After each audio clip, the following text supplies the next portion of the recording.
Hello, and welcome to this second section of Building Excellence in Product Management and the first lecture of that in formulating innovative strategy for the existing products.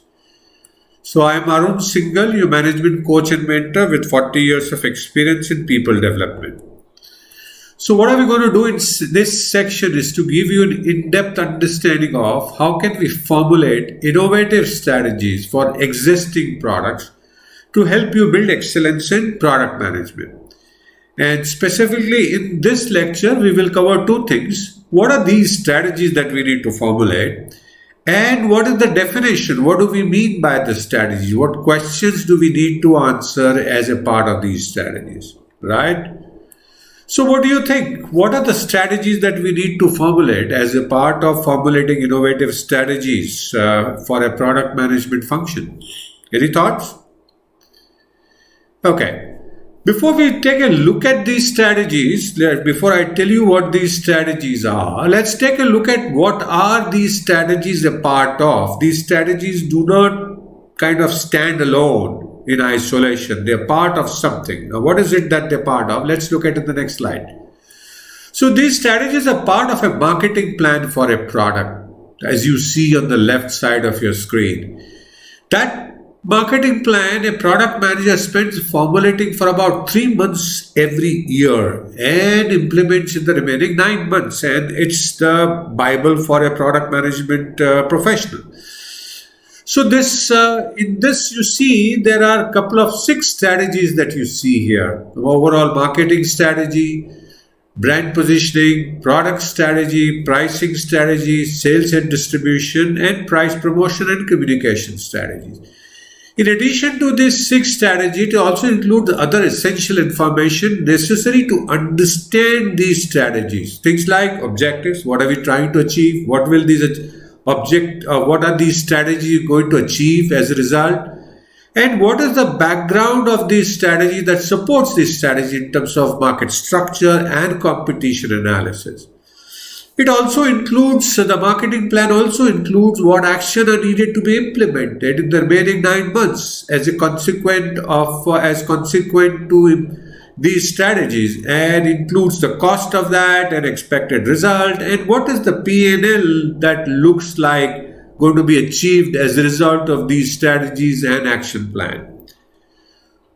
Right. So what are these strategies? Let's talk about these 6 strategies. So what is the definition of these strategies? What do you think? What do these strategies mean to you? Any thoughts? What does every one of them mean? These strategies but why are there so many strategies? So let's look at each of these strategies and what do they mean actually? What questions do they need to answer in that?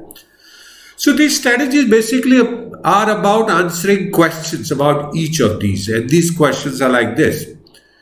In the overall marketing strategy, we answer who are we going to target to get sales over the next 3 years and why. So this is like defining the target customer.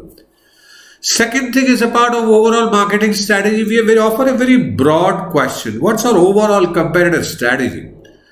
Versus competition, what is our basic offering going to be? Are we going to offer a superior product, a superior service, a lower cost, or whatever? So we need to define that at a very broad level. Third thing that we need to define as a part of overall marketing strategy is that to achieve these sales goals that we have set and objectives, what are the key marketing tasks? And key marketing tasks could be increasing awareness, inducing trials, improving repeat purchase, and ensuring that upgrades are taken up by the customers. So these are 3 broad questions that in the overall marketing strategy we need to answer. Let's look at the brand positioning statement. What would we include? What questions will we ask in the brand positioning strategy or statement? In this we start saying who are we going to compete with in terms of competitor, in terms of who's your target competitor for getting sales and why, and share and sales that we want to get from. And why do we choose that competitor? How are we better than our target competition in providing better value to the target customer? Because then only the shift will happen, right? And what is the reason to believe that your product or service will offer better value? Very, very important. So these are the three essential part of a brand positioning statement or brand positioning as we can define. What does the product strategy mean? In product strategy simply basically means is that over the next couple of years, what improvements are required to keep your product better than the target competitor based on the current product and likely improvement. So there's you are competing in a market. You are currently, if your strategy is to deliver superior product, how are you going to maintain that superiority? What are the kind of features or improvements that you will introduce in your product so that you can stay ahead of your competition, and that you specify, you kind of lay it out for next 2-3 years based on your current thinking. Then the pricing strategy basically says how you go to price yourself over your target competitor. It's all about target competitor. So how are you going to be on parity? Are you going to price premium to that target competitor your products and services? If premium, how much and why? If you're going to pay discount, how much and why again? So this is the kind of a discussion that goes in the pricing strategy. The promotional and communication strategy basically talks about what are your promotional objectives. You have set an overall marketing strategy where you would have specified whether your focus is on increasing awareness or trials or upgrades or whatever. So based on your overall marketing strategy, what are your promotional objectives that you lay it out for next 3 years, as you say? Then how will you be meeting these objectives? What would you do to achieve these objectives? What activity will need to be done to meet objectives with location, timing, cost, and expected results? And that this includes promotion in very broad sense. Below the line promotion, above the line promotion, advertising, any kind of sales promotion that you want to run, deals. So all that is included as a part of promotion here.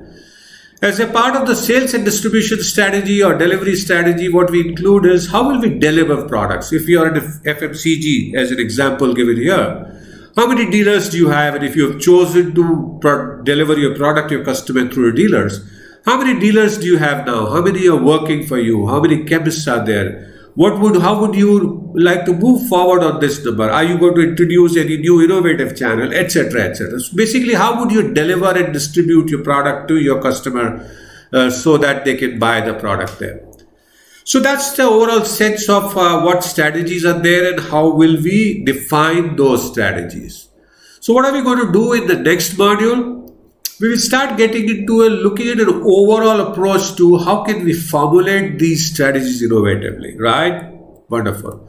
So thank you so much for watching this first lecture of this section on formulating innovative strategy for existing product for building excellence in product management. I hope you have beginning to enjoy this session. You're beginning to learn something new, and I look forward to see you again in the next lecture.